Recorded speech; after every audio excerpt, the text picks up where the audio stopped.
लोगोफोर नै दिनै मोनसे फिसा कन्टेन्ट बानायलायबाय। बेनो जाहैबाय दिनैबो जोंना खुदुमग्रा ओंख्रि जालायबाय। खुदुमसैलाय संगासिनो। खुदुमग्रा बुस्थुआबो माथो बाजाराव बायनांगौबा 40 थाखा गाहाम जालायलांबाय माथो केजियावनो लोगोफोर।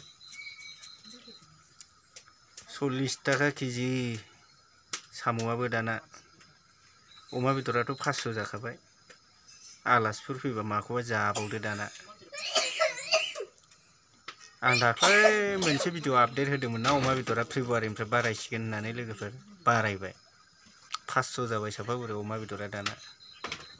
आलासि फैबा आलासिनोसो माइरं बायनानै जाहोनो ना बेदरसो बायनानै जाहोनो जासिगोन दाना लोगोफोर। आरो नै साम'फ्राबो मैगंफ्राबो जि दाम सापागुरियाव। साम'आनो 40 थाखा केजि बायनानै जानांगौबा मा जानांगौ। बायनानै लाबोलायबाय नै जानोसैलाय। बर'आथ' साम' ओंख्रि नङाबानो जाखाया नालाय। साम' सबाय लोगोफोर दिनै ओंख्रिया। बेखौनो खिथानो थाखाय फिसा मोनसे ब्लग बानायदां लोगोफोर। नायलांबाय थादो। संगासिनो दं लोगोफोर। दा संनाय जानायखौ देखायगोन आं लोगोफोर। खुरैसे जाना खुरैसे गारफिननाय ओंख्रिखौ नायलांबाय था।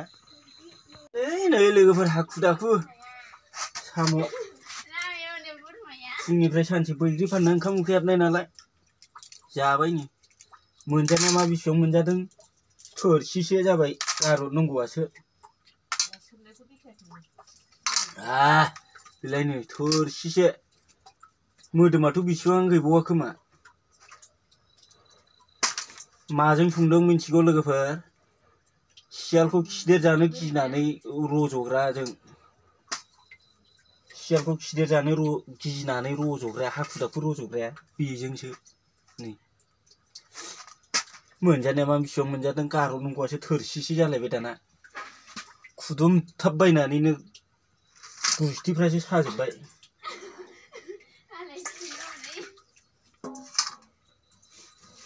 मालाय जाखांनानै खारजोब्बाय आंहा दाना हिनजाव बायदि थोरसि जाबनांबाय नुबाय लोगोफोर। आबुन जाबाय नालाय आंहा दा ज' जाबाय थोरसि जाबनांबाय। मोजां बे खामानि। मा थाइबें थुइबें बेलाय? बोथोर गैयि थाइबेंखौ बारा जाजायालै ओंखायनो जाजोबखाबाय आं।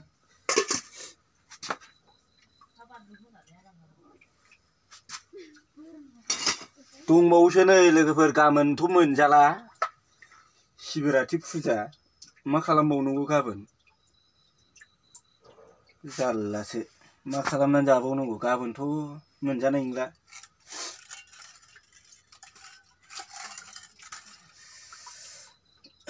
गोथाव जासाबो बे सियालखौ खिदेर जानो गिनानै थुनथुमथु हरसेनि बेरग्राजों जाबालाय। खिन्थु मोनायाव जाजायालै बारा। सोरनाबा उदै गाज्रि जायोनो आंना जाया आरो जानायालाय। सोरनाबा मोनायाव जाबा उदै गाज्रि जायोनो बे सियालखौ खिदेर जाना गिनानै बेरग्रा बुस्थुखा। आंनालाय जानाया जाया जानायालाय।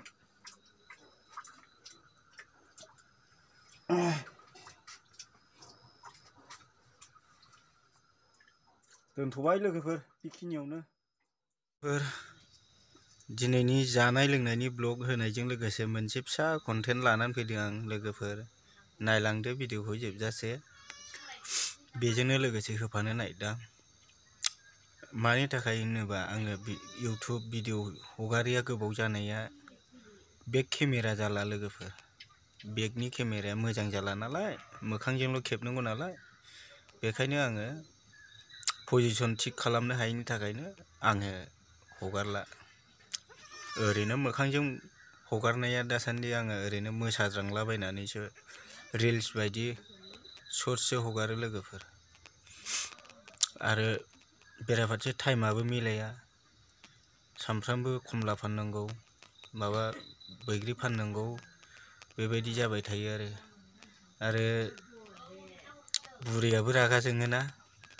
मानि थाखाय रागा जोङो होनोबा बोसोरसे मानि जाबाय मालायफोरनिया बोसोरसे मानियाव मेल्ला साबस्क्राइबार ओंखारो नोंना साबस्क्राइबारानो ओंखारा नोंखौ रावबो सापर्ट खालामग्रायानो गैया मानो इउटुब बानायनो टाइम मोना इउटुब बानायना हगारबाय थानांगौ नोंलाय भिडिअ बानायबाय थानांगौ नोंलाय नांगौबा खामानिजों नांथाबनानै थादो बाद होदो इउटुबखौ मबाइल माबा ससियेल मिडियायाव ओंखारनायखौ बाद होदो होनना बुंबाय थायो नालाय लोगोफोर ओंखायनो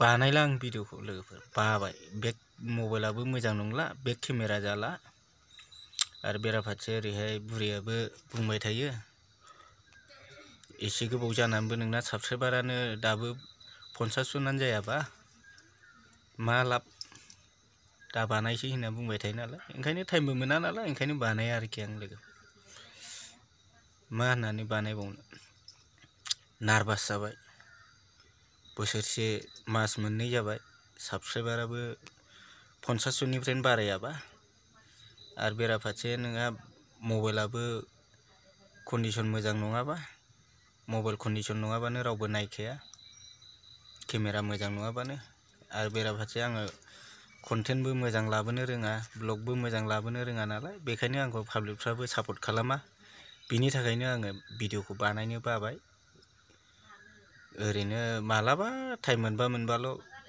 मोनसे हगारना होनोसै नङाबा आङो सानफ्रामबो मोसानानैनो हगारबाय थानोसै लोगोफोर सर्टसो बांसिन हगारनोसै आं बेक केमेरा जाला मोखांजोंल' जायो कन्डिशन मिलायहोनो हाया बिनि थाखायनो आङो सर्टसो बांसिन हगारनो नाजाबाय साबस्क्राइबाराबो ओंखारा बिनि थाखायनो लोगोफोर भिडिअखौ नायनानै मोजां मोनोबा लाइक कमेन्ट खालाम शेयार खालाम सोरनावबा गोदान हाबदोंब्ला साबस्क्राइबार बानाय आरो नटिफिकेसनखौ अन खालामनानै ला नायनाय नाङिया नोंसिनि गोसो लोगोफोर खालि आंखौ सापर्ट खालाम साबस्क्राइब खालामनानै बेखिनियानो लोगोफोर आंनि बुंनांगौआ दिनै आङो बे जानाय लोंनायनि साम' ओंख्रि जानायनि ब्लग बानायनायजों लोगोसे बेखिनि खोथाखौ आं बुंदेरनानै होबाय लोगोफोर बेखिनियानो साबस्क्राइब खालामदो भिडिअ सहैयोबाबो नायनाया नोंसिनि गोसोसै बेखिनियानोसै लोगोफोर बाय।